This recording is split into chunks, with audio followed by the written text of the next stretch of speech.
Eric, you want to start? What's going on, guys? It is Johnny, and this is Eric. Hello, everyone. My name is Erick Joshua Guijaro. Hello. I haven't seen anyone in. I wasn't here last week, so No. that was fun. I had a week off. You did too, but before that, I did too. I was sick though. Yeah, you know? I wasn't sick. I was feeling perfectly fine. I just didn't come. I respect that. But thank you to Marcus. How was your week? Your week, My Johnny? week. I've actually been drawing a lot, you know. For those who don't know, I am trying to draw, you know. Trying to paint, do all that stuff. Trying to get on my creative side, you feel me? I've literally been drawing every single day since then. So Yeah. that's what I've been doing. But, you know. Anyway, You stupid bitch. so today we have a special guest. Not really special to me. Special to me. Special to Johnny because he rarely sees Johnny. They rarely see each other, but True. I see him frequently. It is my older brother. I do have an older brother. He is 31 years old, so he's old as fuck. But he is my older brother. We do have 3 younger brothers. So everyone, put your hands together for my older brother, Jona or Jonathan. He goes by both. Jona Guijaro. Thank you so much for the introduction, Eric and Johnny. I'm honored to be here with you tonight. Of course. shit. We're honored to have you. You can also call me Rhino. That used to be my name in high school. For those of you who didn't know that, I would wear a lot of echo, so that's why they would call me Rhino. That but makes sense. Jonah also works. Again, thank you so much for having me here. I look forward to this conversation and to enjoying this time with your fans. I know you guys have a good fan base, so I look forward to it. Of our family. Yeah. Most of our Good family, family. some close friends, you know. For those of you that don't know, we are drinking Lagunitas IPA, which is one of my favorite beers. It's from Northern California. It's a craft beer, so it's one of my favorites. It is a little strong. It does come at 6.2 alcohol per volume, so it is a stronger beer. So we may only have 1 or 2. Yeah. But we never know. So again, thank you so much. Of course, we're honored to have you. So how was your day? Let's start there. Like, start simple, get to know each other. You feel me? On a personal level, what did he do today? How was it? Today was I usually don't work on Wednesdays, but I went into work today because we have I am a chef. I work at a resort where I work at one of the restaurants at the resort, and we had a few new cooks that started today, so I was there to welcome them and to kind of introduce them into what we do at the restaurant and kind of give them some highlights of what we offer. So it was very interesting. One of the cooks that we have actually comes from CIA, which is a very top-notch school in New York City. So she's doing her Okay. He came from the CIA. Well, She? she's doing an externship at our restaurant, and she came from CIA. Hey, that's So it's an extremely prestigious school. not the CIA, not like FBI, right? Not CSI. What? Not from the movie? Not the show. Not from the show. CIA. It's the Culinary Institute of America. Okay. So that's Okay. what that's we where go. she came from. She's a really cool person, and I look forward to working with her. So it was kind of that introduction period today, and yeah. Oh yeah, I didn't say my brother is a chef. Not only is he a chef, and my aunt wanted me to very emphasize this. He is an executive chef. Chef de cuisine. What does that mean? Even better. Executive chef is a much higher level. Oh, never mind. He's a But chef I will de take the cuisine. executive chef as well. He will take He's it. an executive you wanna- executive to us. I appreciate that. Yeah, yeah. Do you want to say where you work? Did you say that already? Or do you not want to? I work at a resort. Anthony, you can beep if you want. I work at Terranea Resort. Yeah. And the restaurant that I specifically work at is called Catalina Kitchen. So I've been there for 10 years. Next March will be my 10-year anniversary. Hell yeah. So it's a huge accomplishment. Yeah, and now I'm here with you guys. So how fun is that? Hey, I have a question. So, what kind of cuisine do they specialize in? So the restaurant specializes in New American, but what really is New American? It's not really a thing. A New American is just variation of all different cultures and all different cuisines coming together to produce something that's the new American, as we say. So we have influences from Italy, from France, from Japan, from Spain. Obviously, me being half Peruvian and half Mexican, I do try and incorporate those flavors and those techniques into the food that I do. But yeah, He's like smiling and stuff. Eric is enjoying this as much as I am.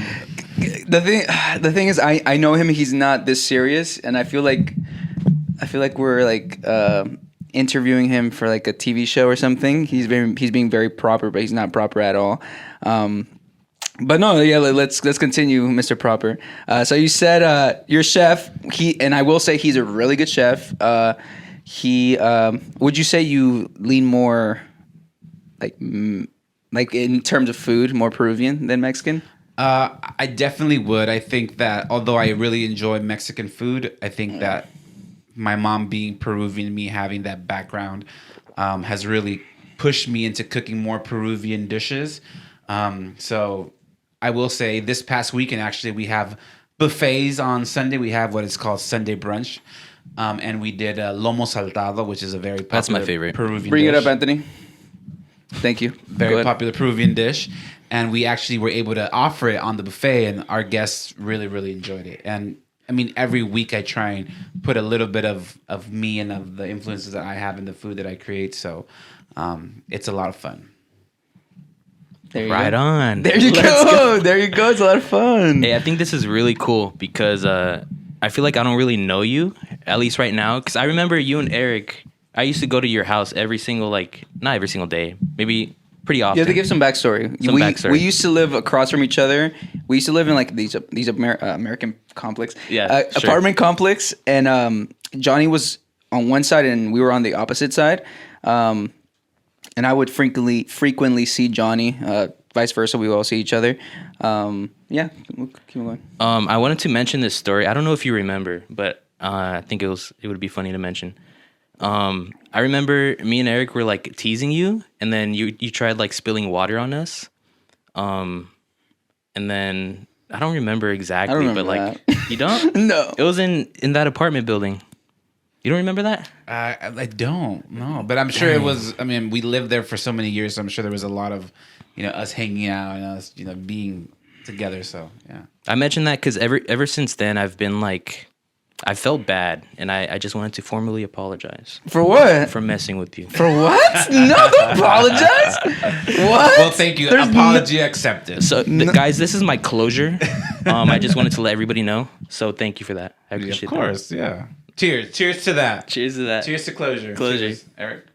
Cheers. Cheers. Cheers. I don't want to apologize.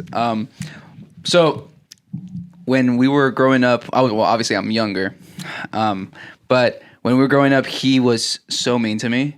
So we would wrestle. Remember, we would wrestle. You would throw me across the room, throw me on the bed. We broke beds. We broke beds. Yeah.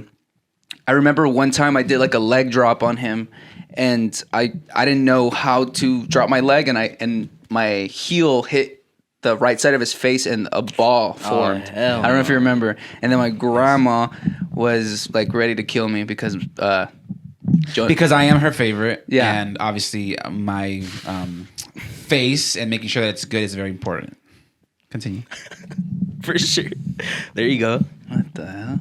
Anyway, yeah, but I remember that we used to wrestle all the time, and in that apartment complex too. I remember one time he threw me down the stairs. It was a 2-floor A apartment. townhome, right? That's what you call them? Were they? I think so, yeah. Yeah. Oh, the ones in Lakewood. That's Yes, the- I where we remember worked- now. where we lived across. For some reason, I was thinking Paramount. No, we didn't live. Yeah, close to- yeah, No, yeah. yeah, Lakewood. Remember? Lakewood, yes.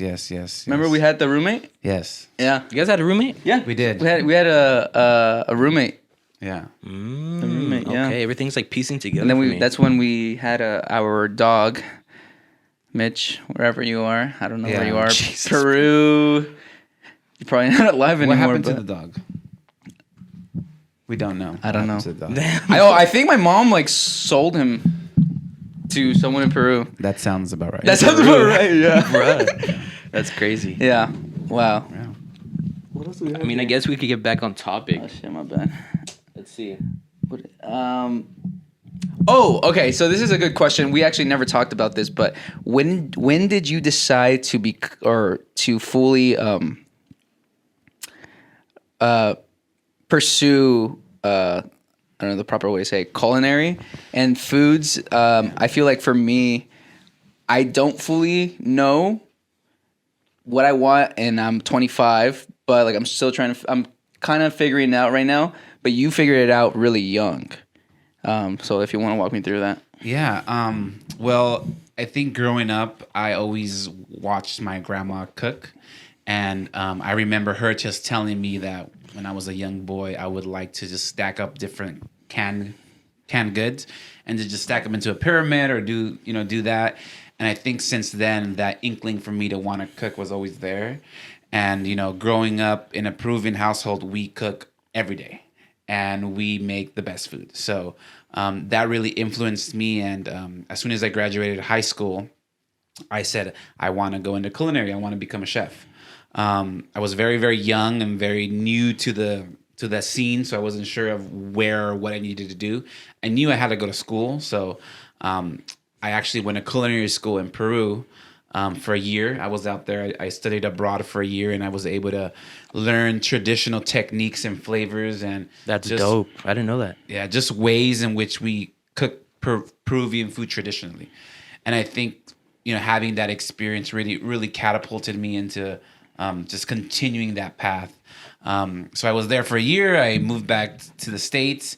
As soon as I moved back, I enrolled in a culinary school here. I went to campus that's in Hollywood. It's no longer there, but it was at one point. I did the course. I think it was like a year and a half course. I graduated from there, and then I immediately moved to Mammoth. So Mammoth is like a ski resort. It's like maybe 5 hours from here. I forgot that happened. Oh my god, it felt like forever ago.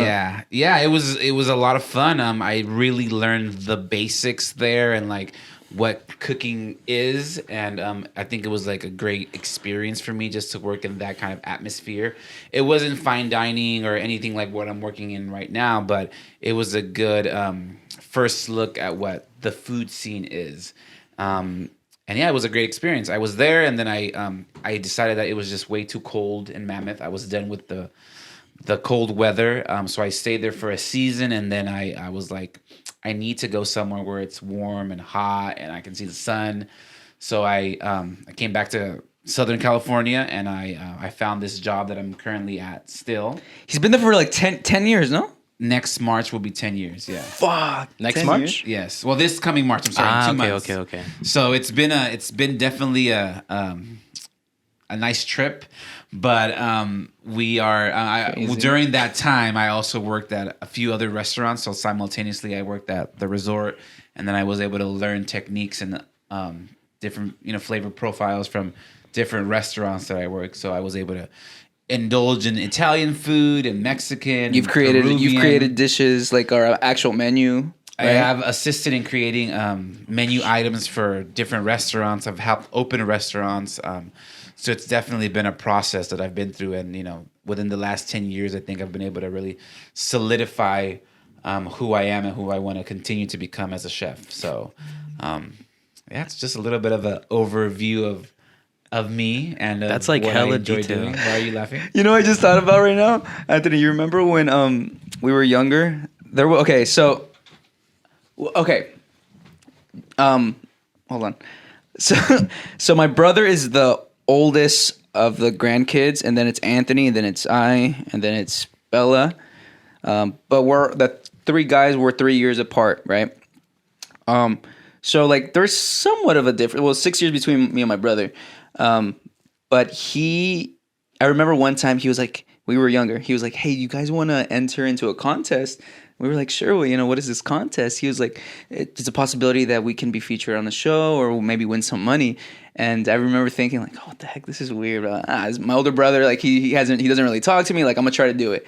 So we went into this contest, and he was like, let's go to the restroom. I was like, what the fuck? Why are we going to the restroom? This is weird.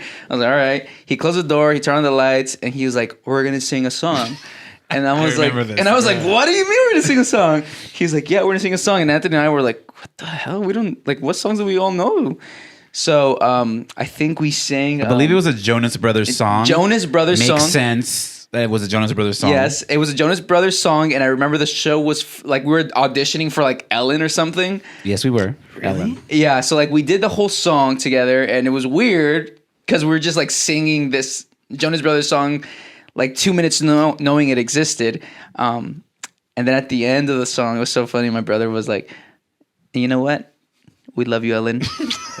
Hey, whatever you can do to get on the Ellen show. Okay, I was trying to get those 12 days of Christmas giveaways. So I didn't even know who Ellen was, but when I figured out who she was after, I was like, "Fuck yeah, that would have been cool to be on the show or featured on it if we would have gone." But that would have been really cool. That would have been sick. She gives out hella prizes all Oh the my time. gosh, I thought that's what it was for. After like one of her 12 days. I was of trying to Christmas. get invited to her show and have us sing there. But yeah, it didn't happen. sure. But I mean, I think it was good. It was good for us to try it. So. I respect That was funny. And now That was look funny. where I'm at now. I'm in the cozy corner. Look how life has changed, right? There we Look go, at that 360 baby. we just did. We love you, Ellen. Do you have the video through? Oh no, what are you showing? Anthony? Netflix. Netflix? There you go. We're about to watch some movies right now. Okay. Oh, so I'm actually like really interested in the food. I would like to say I'm like a food virgin. Okay. I don't know many foods, but you mentioned like being in Mammoth, how it's not really fine dining, how you are right now. Correct. So from like spanning from that range, fine dining to like, I guess, I don't know what it's called, casual dining or something. Do you have a favorite from each type of dining? When I was working in Mammoth, it was more like items that were built to order. So, for example, it was like we're gonna build a burrito, so we have the tortilla and meat and rice and beans. Everything was pretty much made. I mean, obviously somebody had to make it, but it was building it and putting it together. So it was a more like fast casual approach to it. Here at where I'm currently working, we create sauces. We put a lot of emphasis on making things that are homemade and utilizing ingredients that are local and they're sustainable. So, it's very different than where I started. I think when I first began, it was very like fast food-ish kind of. It was almost like in Mammoth, it's obviously, there's people that are going there to ski and snowboard. So they want something that's quick, that's easy to eat, and then they can digest very quickly. Because they need to jump on the Because then sled. they're going to jump on the slope, and then they don't want to have a full stomach. So it was a lot different. Makes sense.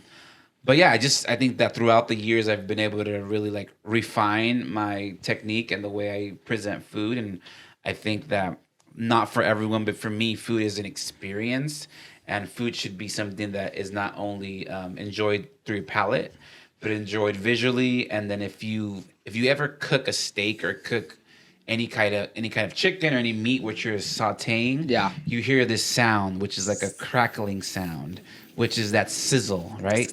That sizzle is money. That sizzle is what you want to hear. You want to make sure you hear those sounds because that's what's going to make the difference. I think my biggest pet peeve is having someone put a cold piece of protein in a cold pan. Like it's just... That's not what you're supposed to do? It's just sad. It's gotta be hot. What do you do? You have to defrost? Well, I would hope you defrost. How do you defrost? Yeah. I mean, you can defrost by running it under cold water. Oh my gosh.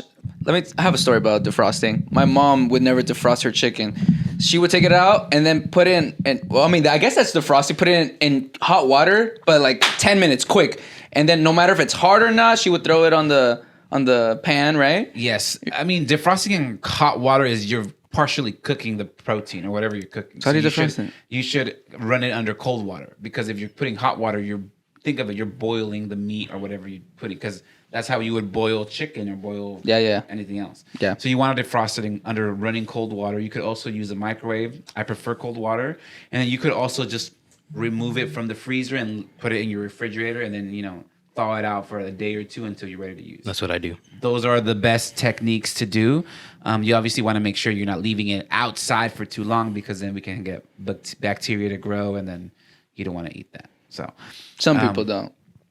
Because we know some people that do like to eat that. What? Yes, we do know some people that enjoy eating raw eggs and raw chicken. Raw chicken, raw eggs, raw beef. Yeah. Oh, what? We won't say any names. Yeah, Okay. won't say any names. Right on. So that's kind of But there are people. my food journey, I guess. And right now I'm continuing that journey and I'm trying to, venture out into new things. And I said, why not come to the Cozy Corner and have a conversation about food? I mean, I think that Hell yeah. everyone has if you think about it, food is such a broad thing, right? So when you really get into details and as far as like ingredients and usage and where the food is coming from, you can really get into a deeper conversation. So, yeah. Damn, my gosh, you see? Okay, I'll give you that. So you mentioned it, deeper conversations. So where does love come into that mix? Because I know people, they make stuff with love, right? You have to put passion in it, Is there like a dish that you remember making that you put so much love into it, you were so proud of it, and you wanted to share it with everybody? Do you have any experiences like that? I mean, I think I try and put love into everything that I do when I cook. But I think that when I try and replicate certain dishes that my grandma makes, I try and give it that extra hint of love because I want to make her proud and try and make it as good as possible. I'm not a pastry chef, but my grandma makes the best rice pudding. Oh my gosh. AKA arroz con leche. Oh my gosh. She makes the best. Like there is nobody in this world that I've come across that makes that dish as good as she does. Yeah. So I've tried to replicate it at work, and I try and put everything that she usually does. Can do it. And then a little sprinkle of love. Yeah. So it sometimes comes out good. Sometimes I'm my worst critic. Yeah. So I'll always, try and try and emulate it or like say, oh, this is how she would do it, or it's not as good as her. So I always run across that. But I think when I try and replicate any dish that I've learned from my grandma is when I really put in that extra love, and that's she's someone that I look up to, and I think that I want to be as good as a cook as she is, even though she's not a chef, she is. I think she has been able to set that standard for me and what I want to achieve, and she's my role model. So I have to applaud. I respect didn't mean that. to get so deep, but No, you got to get deep sometimes. You feel me? So You feel me? You feel me, bro? Anyway, feel me? on a lighter note, yeah. you look like a gangster Santa Claus right now. I know. I'm sorry for the. I just like a got very this young sweater. gangster Santa I know Claus. this is very Christmas Mexican vibes, gangster but Santa Claus. I got it a few weeks ago, and I was like, well, why not wear it tonight? It's kind of cold, and we want to be cozy, right? So I was like, At the cozy corner. This fits the lingo, so I chose this outfit for today. So Respect. Alrighty.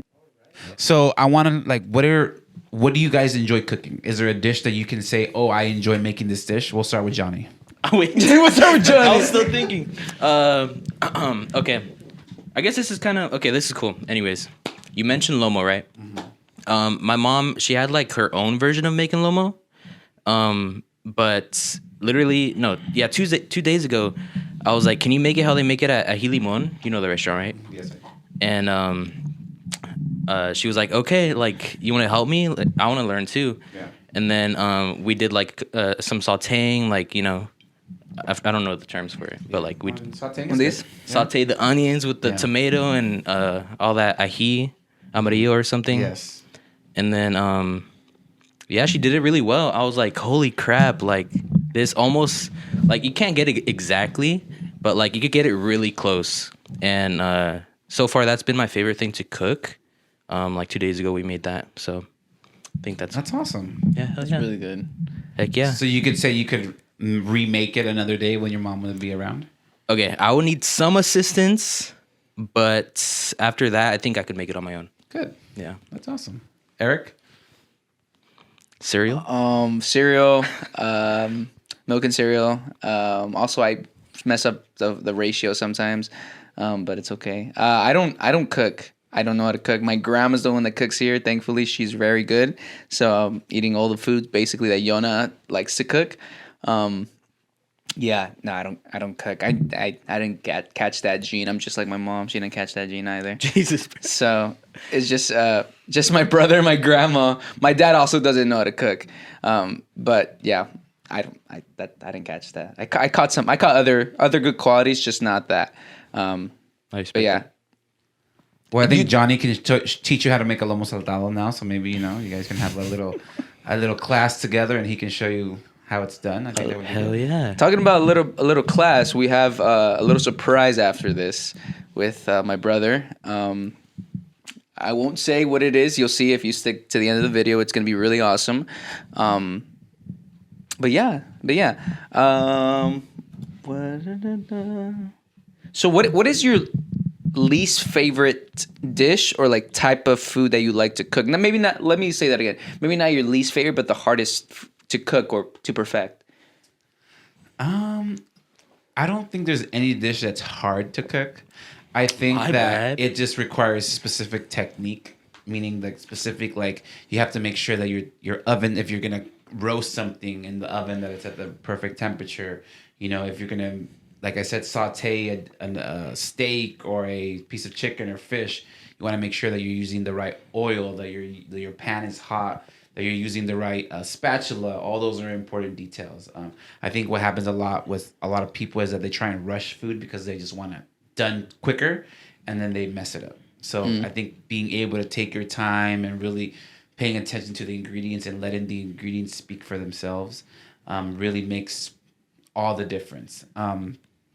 But like I said, I'm not a pastry cook, so I think when I cook pastries or when I do desserts that require baking, I'm a little nervous about it because they require more. You need to understand measurements, and if you put a little too much salt in your cookies are probably not going to be as good. They're going to come out saltier. If you're putting too much flour or yeast or whatever ingredient, That'll change like the size or how the it's going to puffiness. change the whole. Yeah, of course, it's going to change the whole finished product. Yeah. So for me, baking has always been one of those areas where I try and just stay away a little bit. I mean, I will if need be, I will do whatever needs to be done if that means a cake or a dessert, but I'm very cautious and very careful of how to do it. So going back again to my grandma, I think she's going to be the main part of this interview today. Is I'm sure you guys have had budin, right? Yes. Which is like bread pudding. Yes. Right.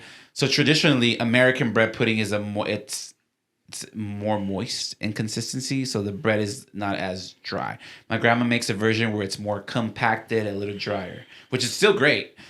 So recently, It's like not maybe not crispy, but like the outside is very crispy. yes. So it has a specific texture. So recently, I just tried I was at home and I was like, I want to make bread pudding, but I want to make my version, but utilize her ideas. Yeah. So I created my own version of that bread pudding. Which was a little wetter, a little bit, it was almost like a bread pudding souffle. Do you What guys is know that? what souffle is? No, what is that? So a souffle is basically like a cake, or it can be a kind of cake that rises. So it kind of rises to the top, and then it falls to the bottom. So it just like it goes up and then it falls. So usually that's served with ice cream or some kind of gelato. So I did my version of that with bread pudding. Yeah. And it came out great. I got a lot of good reviews, and I was very nervous about it and very scared. Like, I didn't want to eat it, and I didn't want my guests that I had invited over to try it either. But I said, well, why not? Let's try it. So they raved about it. I had cooked a few other dishes, and the dessert was their number one dish that they love. So, I think that, you just have to be able to try it, like be able to put yourself out there to do it, and you'll never know until you try it. So You'll never know until you try it. Quote, Jona Alejandro Guijarro. There we go, boys. Good job. Wow. fun fact, me and Anthony have the same middle name, Alejandro. Fun fact. That's right, huh? Yeah, they were Yes, going we to give did. it to me. I don't know what happened. Something about my dad. My dad didn't want the same. What is it? Well, What I was think it? my don't mom know wanted the to story. Americanize you, so she gave you Joshua. Joshua. Yeah. What? There you go. I don't look like a Joshua. You're American now. I'm American, man. No, yeah. Eagle screech. I don't look like a Joshua. I think I look like Alejandro, Jose, but I don't look like a Joshua. I had a question for you, Jonah. Good. It's about so I've been really cooking steak recently. Yes. I've always wondered, like, what's the best oil? I cook it on an iron skillet, Oh, that's the best. That's the best technique to use. but for the oil, I use avocado oil because it has a higher Smoke. smoke temperature. I think it's called. Yeah. Is there another oil that you recommend? Maybe. Well, I do like avocado oil. Personally, I would when I sear any kind of steak or protein, I prefer to use just vegetable oil. So I would use vegetable oil, and then using a cast iron makes all the difference. Like, you want to make sure that you use a cast iron because it holds heat a lot better than what a pan would do. So that means it cooks evenly, right? Correct. Yeah. So what I do, I mean, if you're cooking, my favorite cut of beef is a ribeye. I think it just has, So the perfect amount of fattiness and the to meat ratio, and it just cooks so well.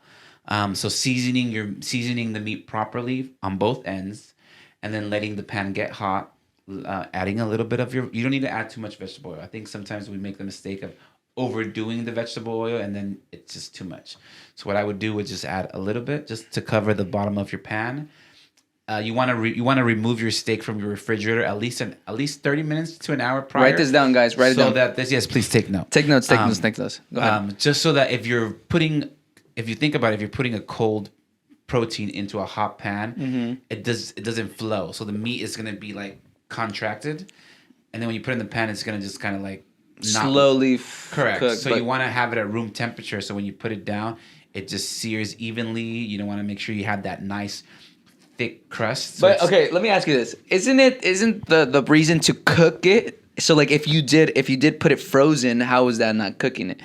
But like, Well- or is it that it cooks it at a different well, if different you way? put a piece of frozen meat in a pan, Wouldn't it's it be gonna like release. boiling kind of because it melts the ice and all that stuff? You're gonna boil the meat because when you freeze anything, it has moisture Yeah. comes in it, right?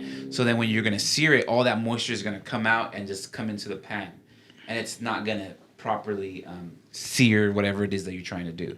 So you always want to use any kind of protein that's at room temperature. You don't want to leave it out too long either, but use it at room temperature. Utilize the cast iron technique is great. Season it lightly, and if you want to go that extra mile, I would baste it.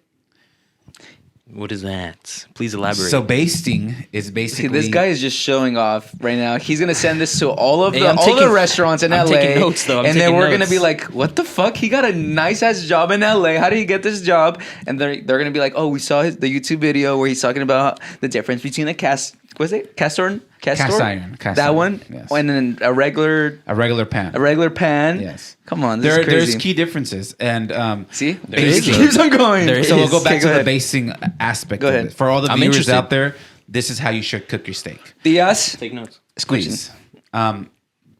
When you baste a piece of meat, you want to baste it. You want it to be a thicker cut of meat. First of all, Okay. if you're using a thin steak, I mean, you could baste it, but it's not going to be as good as if you use a thicker cut, right? Okay. So when you're basting, you're basically adding additional fat and herbs to the pan, and then you're basically showering the meat. Okay, I know Okay, what think this is that now. may- oh, when you go like this, exactly. when I've seen you do that. When Yes. you tilt it and then you. Like Exactly. with butter, huh? Yeah, Sometimes. so I would add like a quarter of a nub of butter, a smashed Right? garlic clove, and a couple sprigs of thyme. So the garlic will give it that garlicky flavor. The butter is gonna give it that extra umph, and the thyme is gonna give it these Thyme? Thyme. After yeah. notes, right? TYME, Exactly. right? Almost these like I'm a chef too. Just kidding. I'm not. earthy floral notes, I would say, like very like, it's not just the flavor but the scent as well. So you want the butter, Chicken garlic. liquor? You want to basically have the butter, the garlic, and the thyme do a dance. I know that sounds I know that sounds funny. You see. He's But- gonna get. Look, next week he's gonna have a new fucking job in Next week Hollywood. you'll see me in my own podcast. and he's gonna have his own podcast. He's Hey, but where did it start, man? I Where did it did by it start? myself. He's gonna be cooking with Jona, and it's gonna be a picture of him with the iron like this. No, that's crazy. But yeah, But you're making those ingredients dance. They're not really dancing. Yeah, What of they're course. doing is that in the pan, they're mixing together. They're kind of just becoming one, right? And then when you baste your steak with that mixture of butter, garlic, and thyme, you're just adding extra flavor into the meat, right? And it can also be helpful to cook it. So if let's just say you cook your meat, you want your meat medium, right? Or medium rare. You can just lightly sear it and then finish it off by basting it. So the basting it, the butter is hot, That's so it's dope, gonna dude. cook internally, and it's Pull up gonna, a video, Anthony, so we can see what it is. Okay. and it's gonna add additional flavor to the meat. Uh huh. After you cook your meat, Yes. you always want to let it rest. I think one of the Good night. biggest mistakes that I've seen in home cooks is that as soon as they cook their meat, they put it on a plate and then they feed it to you. Oh yeah, right? quick! I want to eat No, it that fast. This Yeah. is interesting because I just learned about this like last week. Because as soon as it comes off the skillet, I chop it up, I eat it. But then I saw a video to like further my knowledge on the subject. But I saw that it's useful to like put it in tinfoil for like 5 minutes, I think, to let it cook even more. Yeah. And then so I cut it open before doing that, and I saw it wasn't like cooked as much as I wanted it to be. Yes. And when I put it in the foil, I closed it, waited. It was more cooked, and I was like, that's pretty cool. Like it cooks without even like Correct. cooking, you know? So there is this thing called carry over cooking. So once This guy's a whole dictionary. This guy's crazy. Once you cook something, if you cook something and you leave it in the pan, it's Yeah. gonna continue to cook. Of course. If you cook something, you remove it from the pan and put it on a wire rack. That's Yeah. probably the best way to do it. It will stop cooking. It'll still continue to cook a little bit, but not as much as if you leave it in the pan. Yeah. And if you baste it, then you're good. You're golden. You just need to leave it on the wire rack, and that's it. Don't cut it as soon as you cook it. Don't cut it as soon as you cook it. Big mistake. Big mistake. Let it rest. Uh-huh. For a lot of people, they think, well, what do you mean let it rest? Is it tired? It's not that. This guy has jokes. It's crazy. This guy's funny. I've heard that before. Am I tired? You want to let it rest because you want all that flavor and all those juices to relax, right? You want the juices to relax, and you want everything when you slice it. You want that flavor to be in there. Versus when you cut it right after you cooked it, everything is so tense, right? So the juices are not going to be as fluid as if you let it rest. No wonder you would make us wait whenever you would cook something. I'm like, what the fuck? Like, I'm just trying to eat it already. But no, he'd be like, let's give it 10 minutes. I'm like, but I see it's right there. He no made one's it better looking. for you, Eric. He made it better. Yeah, but please. no, I mean, I now that I look at it, I'm like, oh, it makes sense. I don't know how, but I guess it does. Yeah, so that's just basic meat cookery is the proper way of doing, or the best way, so you can get the best results. Love that. That was great. That was That like was. a 10-minute conversation about meat. I love that. I learned so much, honestly. Yeah, Good shit, Jonah. Good shit. thank you. Thank you. Thank you. Have another one. I actually really did have another question about the cooking meats. So I know many questions about it, but like searing, do you do that before or after it's done cooking? What you want to do is you want to you buy the meat at the store. Yeah. Best place to buy meat? Where? I don't know. Superior? No. No. Good. Raise the cow yourself. Raise the cow yourself. Harvest it depends on yourself. how much you're trying to spend and the quality of it. You can purchase meat at certain markets, but The best place. the quality is going to be less. For me, it's either you go to Whole Foods or you go to Trader Joe's or you go to Sprouts. I saw, Sprouts. I was about Yeah, to say that. they are the ones where, in my opinion, have the best cuts of meat. Fresh. It cooks well. Can't do it. And it's just really nice to go in there. Yeah. When you want to season the meat with salt and pepper before you sear it. So season it. You can season pretty heavily, because if you think about it, also if you want to use the salt that I prefer to use is kosher salt. So it's a thicker cut of salt versus. Is that the one with the lady with the umbrella dropping salt? No, that's not a good. That's iodized salt, and that's not good for you. That's all. that's like all, science shit, That's bro. all my mom would cook with. Yes, she would I cook with science salt. What about That's what it iodized. was. Is that bad? Is it what? Why is it bad? It's just not. I mean, it doesn't have the nutrients that like a coarse salt will have. Coarse salt they're thicker salts, It's a right? thicker, yeah. The other day I had what is it? Like a cheese board? What is that called? A charcuterie board. The Charcuterie. charcuterie board. I had one of those, and there were like the salt's thick, big pieces of salt. I didn't understand why, and I asked the person like, "Can you just bring me the smaller salt?" And they're like, "What?" What was the salt on? It was on the cheese, Oh, okay. but it was like pink, but it was like lightly. Okay, so on it was there. like a Himalayan salt, like a Yeah. pink Himalayan salt. I was literally about to ask about that. Is Yeah. there any Isn't major... that the salt you sleep? You bathe in? I don't know. I No? think those are That's bath salts. Those are Epsom, Those are Epsom salts. Epsom salt. There Epsom you go. salts? There you go. Epsom. I don't know if you Yeah, can Jeffrey cook with Epstein that. salts. Jeffrey Epstein No. salts. Yeah. But yeah, those I think that the Himalayan salt and all those salts are good to use as well. I would stay away from the iodized salt. I know it's the most popular and the most less expensive. Yeah. But if you wanna really, taste the salt, you want to use that flaky coarse salt. So that's what I enjoy using. So yeah, it just makes a big difference. I know it doesn't sound like it does, but it does. Even the pepper you use. I hate pepper that's already ground and that comes in a little container. Damn. Like you should have a pepper mill where you're crushing the pepper. Exactly. That's pepper. That's good pepper. And there's also a salt container that does the same thing. So you can put those big crystals of salt and then crush them into finer pieces. It just makes. I know it doesn't sound like it makes a difference, but it makes the big difference. It does, Eric. Come on. I guess it does. I guess it does. Wow. I didn't know this much about food before. You roll your eyes. What? There was a question I had. Do you have anything to say? We're almost done. Do you have anything to say? Anything to say? Anything to say? I want to talk about my tattoos. Is that okay? Yeah, Can we talk about Okay, tattoos? so we're tatted in this room. I was about to ask because the top of your hand, I saw that. Okay, yeah. So I'm gonna walk you through my tattoos. Okay, here I'm please. gonna hold the mic for you and you show. Okay. So I have this chili pepper here, which is called ají amarillo, which is a Don't say it like that. ají amarillo. Sorry.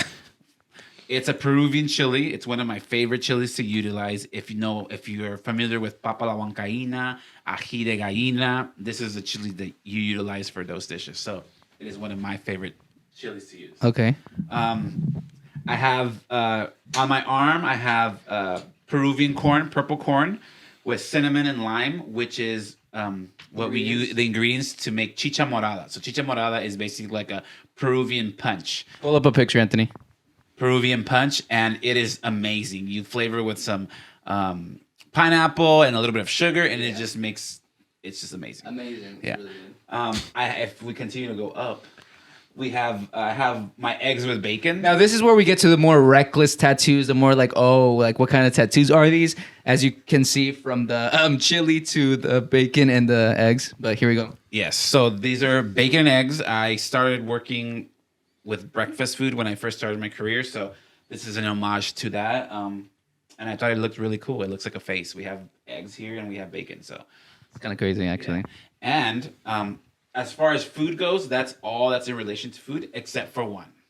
So I did recently get a tattoo, which is an exclusive here at the Cozy Corner that nobody knows about, but I will share with you. Let's see it. Okay. Is that your back? It is. Yeah. Ooh. On your lower back. Don't tell me. No, not lower back. No tramp stamps, please. So I did get a tattoo. If you can just assist me with pulling down my arm, my shirt. No. It is a baked potato, everybody. This is a baked potato. Okay? So it is a potato, and it is smoking. We won't say what it's smoking, but it's smoking. It's smoking, hell yeah. That is my my newest tattoo. No way. I hope we got it in camera. It's an exclusive. My tias are so mad right now. My tias, my grandma is upset, but it's okay. But no, you have more. Why stop there? You don't have to take off your shirt. But as far as food goes, that's all the food tattoos I have. But I do have carpe diem here. It's just seize the moment or seize the day. I try and follow that philosophy every day. Yes. I have a lotus flower here. I have a few tattoos on my legs. Oh, right. I have some birds over here, some doves. The doves. You want to tell the story? The doves represent me and my brothers. So, yeah. Oh, how sweet. Yeah. And then I have a few on my chest, but I don't think we're there yet. So Not yet. Okay. Maybe next episode I'll show you. I respect that. But yeah, tattoo culture, tattoos and food are one of my favorite things. So I really enjoy getting tatted and being able to showcase my love for food and creativity through my body art. Wow, thank you, Jona. Back to you, Eric. Okay, cool. That was awesome. Can I show off my tattoos really quick too? I have two.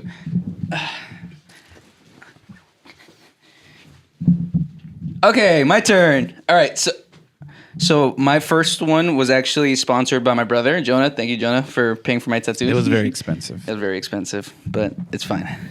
Here we go. Can you see it from here, Anthony? Okay. Can you? Yeah. Isn't that the crest on the Peruvian flag? Yeah, it's the Peruvian crest. Yes. What's on the Peruvian flag? I didn't want to get anything that I thought maybe like 10 years or 20 years down the road that I could change or that I'm gonna regret. So I can't change that I'm Peruvian. I'm kind of gonna die being Peruvian. So that was pretty smart on my side. I think. Respect. And then I got a stupid one that I don't know why I got it, but What did that say? no, it's not stupid. It was like very spontaneous. It was on a whim. It was on a whim. Yes, but I really like it. It says, what is it? Be enough for you. That's not stupid, or yeah, it's I on don't a know, whim. I misspoke when I said stupid, Okay. but I really like it. Sometimes I forget I have it because it's behind my arm, but it's pretty cool. Yeah. I'm thinking one day to get a whole sleeve, but that's for later. Heck yeah. But yeah, okay. I think we're done, right, Anthony? Yeah. Okay. Cool. So for the viewers, we ask that you stay tuned because Jonah is going to be creating a masterpiece of food. So just keep your eyes out. Yeah. On YouTube, On though. YouTube, yes, not on the stream because that's too hard to accomplish, and we don't have that type of technology just yet. But when we do, we will do it. But thank you, Jona, for being here. We Yeah, will I see learned you a lot. guys Hell yeah. a little soon with a little surprise from my brother. And yeah, Thank you so much for having me here. It was no, Of course. no worries. Good to have you. All right, guys, thank you. See you later. Peace. Adios.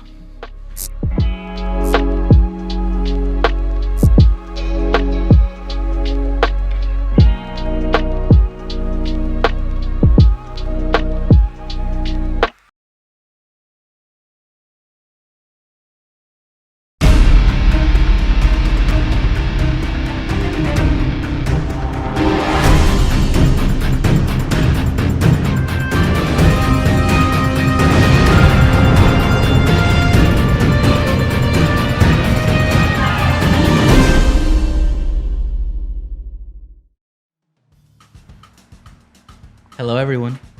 I'm here. All right, so we're here with my brother. Well, this is not my brother. This is Johnny. We're here with Jonah.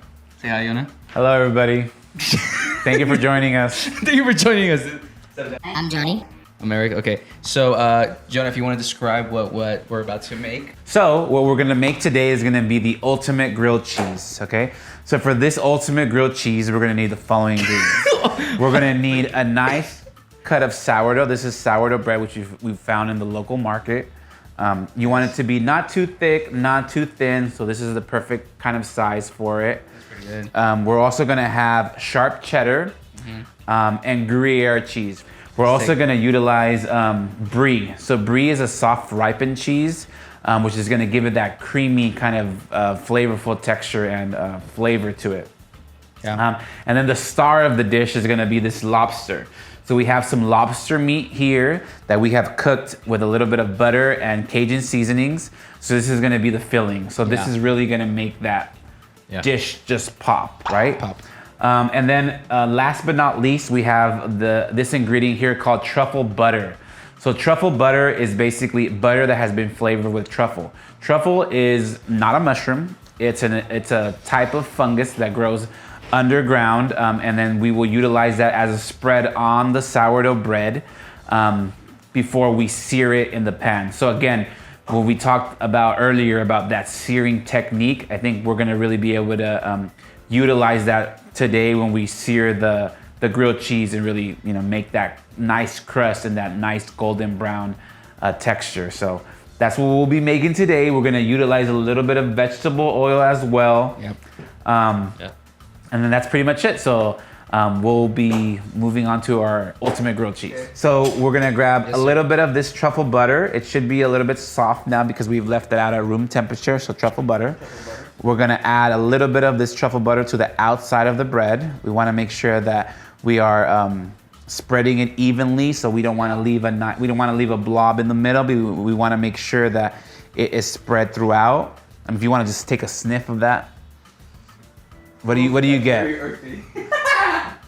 It does. It smells like Parmesan in a way. Parmesan, yeah. It's strong. There may be Parmesan in the butter. It's not, it's not a bad idea. So- They could have added a little bit. Why don't you put it on the inside? Well, because the butter is gonna act as a basically like as a searing element. So when you're adding it to the outside of the bread, it's gonna help it create that crust and make that golden brown exterior, which is what you're really looking for. You know, you want to make sure you have a nice crunch. Right on. So now that we've fully added the butter to the sourdough bread, Yes. you can see that's nicely layered out. You can see a couple of truffle shavings drops. in there as well. We're gonna build the sandwich. So to build the sandwich, we're gonna add a slice of sharp cheddar cheese to the inside of the sandwich. So you coated both sides, right? I've only coated the outside. Oh, Yeah. I just Yeah. mentioned that actually. Yeah, so yeah. He asked that question. I did actually. We're gonna add a slice of Gruyere cheese, okay? Gruyere cheese. And then we're gonna add 2 slices of brie cheese. So we have Brie, yes. 2 pieces of brie right there. So we put 3 different types of cheese. 3 different cheeses. So we have the sharp cheddar, Yeah. the Gruyere, and then the brie, right? That one. Now we're going to add the lobster. So I have some lobster meat here that, like I said, we've cooked previously with a little bit of butter and Cajun seasoning. So we're gonna add some of that into the grilled cheese. I'm sorry for the mess. I do have a question, Jonah. Yes. Am I able to try just the lobster on its own? Of course, Okay. definitely, yeah. Here, hold this course. mic, Eric, please. Yeah, of course. Can you maybe if we have a few spoons available, we can definitely Sure. have We you can try it. We can definitely find a few spoons for you, Jonah. Yeah. Anything else? I think for now that's gonna be all. Okay. Yeah, Would you like for us to rub your feet also at the same time? that would be great if I get a massage while I'm cooking. That would be amazing. So I want you guys to try a little bit of the lobster meat. So the lobster meat is just it's a fresh lobster. We were able to source one from our local seafood market. So there's a piece of lobster for you. A piece of lobster for you. It is cold right now, so it may taste a little different than what you are used to.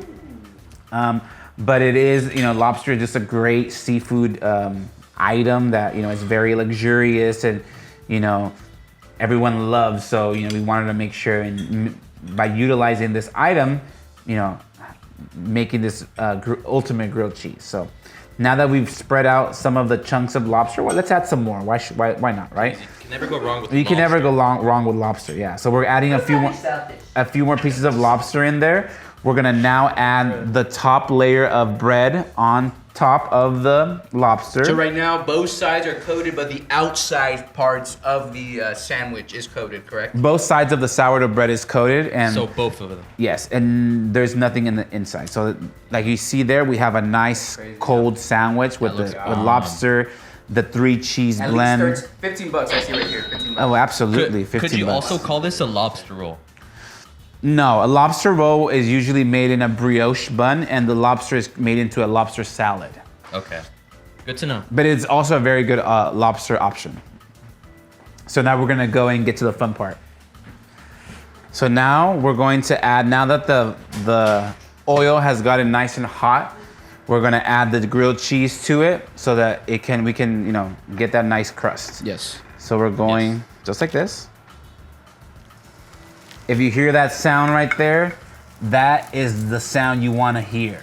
Wait, hold on. Let me get the sound. Get the sound. That sizzle, that's what you want to hear. That's pretty good sound. That's Okay. pretty good sound. Alrighty. So now we're just gonna give it some time, let it sit in the pan with Yeah. the butter, the oil, get nice and crispy on the outside. Once it's nice and crispy and we see that some of the cheese has begun to melt, we're gonna flip it over and we're gonna do the same thing on the other side. Perfect. Are we looking for the cheese to be melted, or are we just? I feel like we are looking for the cheese to begin to melt. Okay. We don't want to fully melt it because then we're gonna flip it again. But in the process of the bread getting crispy and getting that nice crust, the cheese will begin to melt. Yes, chef. Yes, chef. Yes, chef. Yes, chef. I was also saying earlier, if you put some hot Cheetos on the side, this would be a great snack. Yeah, it's a great. It would be. Oh, absolutely. If we Oh, have some- absolutely. If we have some hot Cheetos, that Or would some Funyuns, some crazy great good Funyuns. I would like Funyuns. Some turbos? Nah, So we, like I said, we were in the process of creating that caramelization on the bread. We're gonna take a quick little sneak peek and see how it's doing. Oh, it looks pretty good to me. We're gonna give it a little turn. Look at that. Wow, look at that caramelization. Within a few minutes, the bread has gotten nice and toasty. That's crazy. And the cheese has begun to melt within the grilled cheese. And look at that. Look at that. It's just beautiful. Look, Yes, sir. look how beautiful Chef. it is. So the grilled cheese looks like it's pretty much done. If we see the brown throughout, the cheese looks like it's begun to melt. Some cheese has overflowed into the pan, which is great. We're gonna turn the pan off now. Okay, so we're gonna just turn it off, and we're gonna cut it. So we're gonna cut into it, and we're gonna show all of our viewers how we would present the dish, right? So now we're gonna pull that grilled cheese from the pan. After we've seared it, we see that nice caramelization right there on the bread, nice and toasty. That's what you want to see. We're gonna cut into it. Again, the sounds are super important. So if you hear this, nice and crunchy, crispy, right? Cheese has melted through right there. You see that right there? That's love right there. That's love right there. And then we're just gonna place it. I would place one like this, one right over the top. And there you have your lobster grilled cheese with some kettle chips. Wow. Enjoy. That's amazing. So now we're gonna do the taste test, which is the most important part. We wanna make sure it's good, right? Sure. So we're gonna cut this half in half. Here's a piece for you. Right? Here's a piece for you. And I guess I'll have a piece for myself.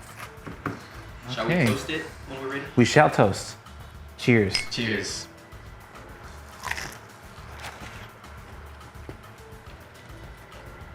Wow. That is pretty good. Wow, the lobster. I feel like I could taste every kind of cheese in here, along with the lobster. Great compliments, you know? Also compliments to the chef. Thank you. Thank you. Yeah. And this is something that anyone can really do, I mean, right? it's an easy dish. I wanted all of our home cooks out there to see what we're capable of doing with a few ingredients. We made such an amazing dish, and you could share this with your family. You could do this for birthday parties, for different events. So, keep that in mind. Alrighty, well, thank you, Jonah. This was really good. Is there anything that you want to plug? Maybe your Instagram, something else? If you guys are interested in following me to get some more great recipes and just to see some amazing pictures of food, you're welcome to follow me on Instagram at Jona's Food Feed. Again, that's Jona's Food Feed. Incredible work here, chef. Thank you so much. So much. Thank you. Thank you. Bye, everyone. Dude, good.